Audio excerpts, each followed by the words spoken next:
And remember the days when persons thought Iwabe was Kawaki? That was ridiculous. This thing on? Yeah, pretty much. Hold on. Whoa, kind of got out of the green screen there. Welcome everyone, Sanjay Uchiha here, and I am totally being unprofessional at this point, but just so it go. Anyway, welcome people, welcome back to the channel. I feel like it's still not set properly. Yo, welcome. So let's be honest here, people. More times out of 10, right? The average Boruto fan, right? How invested would you say they are in Boruto's classmates? The Team 15s with like Wasabi, the Tsubaki, the Sumere, the Denki, the Wabe. Like how invested in those characters would you say the average Boruto fan is, right? If you were to ask me, I would say probably not that invested. Yes, these are characters with potential, personalities. The anime has gone to great lengths to actually, I don't want even to say flesh out, but we're 180 plus episodes in, so they've had their fair share of screen time. But even with that, my perception, at least my opinion, is that I'm not really all that invested in it. And one thing that I addressed in my Boruto 2021 expectations video was the possible like appearance of a lot of these characters in the Boruto manga this year. But it goes to reason. You have to ask, what is it about Boruto's classmates that make them stand out less than, say, the old generation? But that's pretty much what we're going to discuss here today, people. Welcome back to the channel, Sanjay Uchiha. Hope you guys are having an awesome day. Welcome to the channel. Of course, today we'll be having another Boruto 2021 discussion, in a sense, more so focusing on Boruto's classmates, the quote unquote, I would say, worst generation. But of course, before we get into it, be sure to like the video, leave a comment, let me know your thoughts on your favorite member from Boruto's generation, as well as the reasons why they aren't working for you or they are working for you. But without further ado, let's get right into the discussion.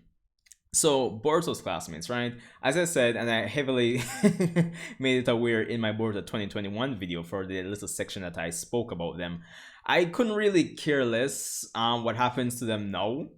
But at the same time, I was expecting to get them making more appearances in the manga this year to at least pay off the investment of time that we've put in them when it comes on to the Boruto anime. A lot of persons, despite their complaints about the Boruto anime, like myself, have watched every single episode to date.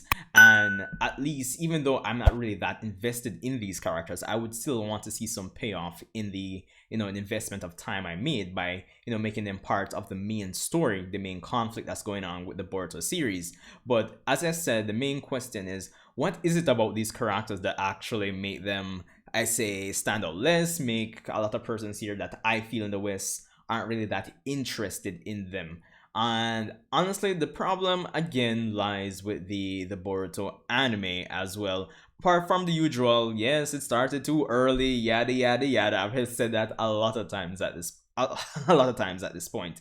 But going back to the anime again, right? Or even just the whole Boruto franchise in general, I think part of the problem when it comes on to these characters when compared to, say, Naruto's generation, is that a lot of these characters aren't necessarily tied to the main plots that's going on in the manga right now, with the exception of here and there Sumere being making an appearance here and there.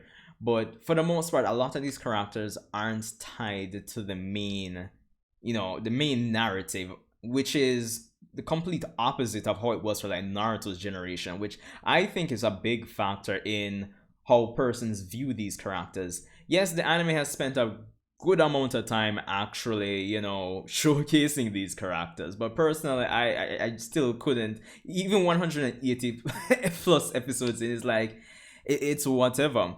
And it kind of goes back to one of the problems with the Boruto anime as well, apart from starting too early, is that a lot of the arcs are more or less self-contained. When it comes on to featuring a lot of these characters from Boruto's class, they are pretty much self-contained, or at least it almost feels like one-off episodes. It's like everybody who's being critical of the Boruto anime would say a lot of it genuinely feels like filler, because when you go from the arc with Sumere, the first main arc, to the Naruto Gaiden arc with Sarada, to the journey to the Mist Village, to the Genin graduation exams, to the Byakuya gang, to the Chunin exams, to um the mission in the Stone Village, to what was it again? I'm trying to remember all the arcs here. To the arc with Jugo. A lot of the arcs don't necessarily, there's no like overarching narrative in a lot of cases. Like one arc doesn't inform the other. You get what I mean? It's very self-contained, really.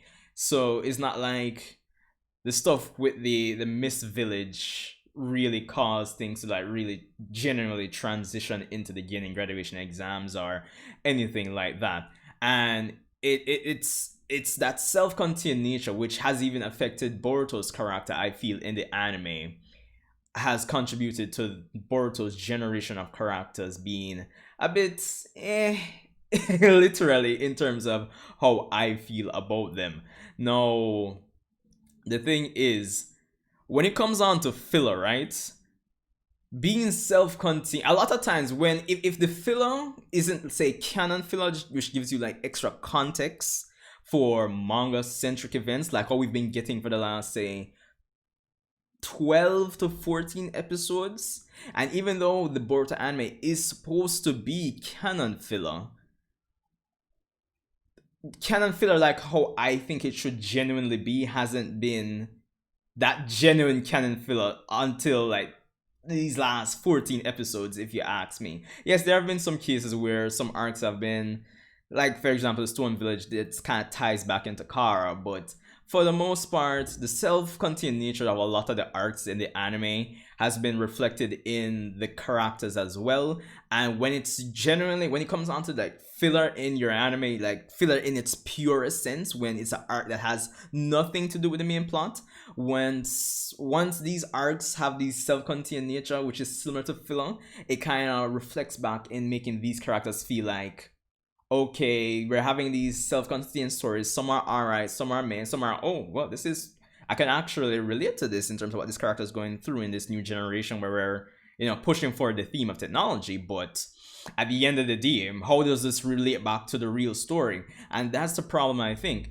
It's not that a lot of these characters don't have a, some relatable stories, some relatable, I guess, trials and tribulations, if I can put it like that. But all of that isn't tied to the main story. It's like, yeah, this is alright, but this isn't connecting to the next arc. This isn't connecting to the main story, which a lot of persons would say, yo, read the Boruto manga. This is what you should be really getting into. So it kind of adds to the feeling for me to make them kind of almost forgettable, if you ask me. And honestly, if it was a case where it was tied to the main story, like say Naruto's generation, it would at least, I think, in terms of a writing choice, a lot of the development that you could give these new generation characters could have been done in a more concise way. Well, that's the Boruto anime in general, but it could have been done in a more concise way that's relevant to what people are interested in the Boruto manga, at least here in the West. Because obviously we've heard time and time again the Boruto anime is doing really well in Japan, and even the last part of last year we've heard like the Boruto anime is, in terms of Studio Period's top ranking anime, in terms of their top projects, Boruto is what, number one? So yeah, so it is, I'm not saying it's not gravitating, it's not working with the target audience that they have over there, but this is just coming from me, my perspective on why these characters just aren't working for me, and potentially for some of you who are watching this video here. And honestly, I'm not saying making cameo appearances in the manga is going to solve the problem, but it should at least give you some payoff to the investment you've made if you've watched all episodes with these characters to date. Because the thing is, at the end of the day, what I would say as well is that like a lot of the things that we got with these characters kind of feel like they should have been like the cherry on top of a more wholesome or centric cake that we just haven't got, right? But yeah, a lot of these episodes I feel would have been more so a cherry on top, like giving us extra context, extra time with these characters. but it just feels like we've just been getting the cherry when it comes down to these characters, right? I know a lot of persons probably like Denki and Iwabe. And remember the days when persons thought Iwabe was Kawaki? That was ridiculous.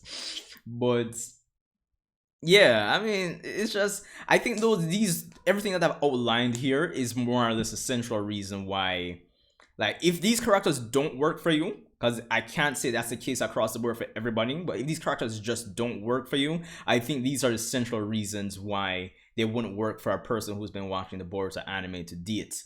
Because for me, as I said, kind of forgettable, it's kind of like whatever, right?